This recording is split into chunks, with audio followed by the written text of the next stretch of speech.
Depuis le mois d'avril, le Gabon fonctionne sans ses parlementaires. L'Assemblée nationale a été dissoute par la Cour constitutionnelle qui a estimé que la Chambre était incapable d'organiser les élections législatives et locales prévues depuis décembre 2016. Énième rebondissement dans la crise post-électorale qui secoue le pays depuis la réélection contestée d'Ali Bongo. La date pour ces élections a enfin été fixée. Nous disons il était temps.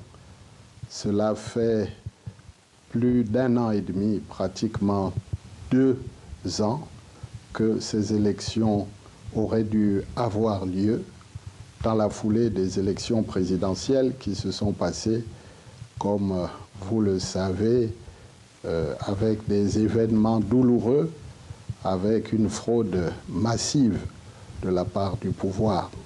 Donc nous osons croire que cette fois, c'est la bonne pour faire en sorte que ces élections soient les plus transparentes possibles, les plus équitables.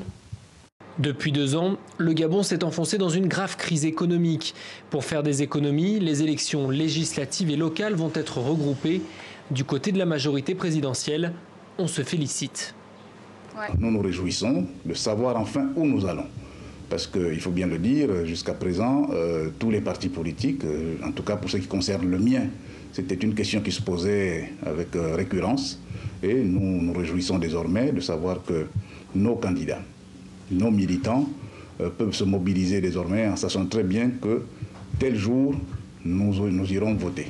L'élection qui vient aura valeur de démonstration de notre capacité à être des démocrates. Ces élections doivent permettre d'élire de nouveaux députés, mais aussi de renouveler les maires et les sénateurs.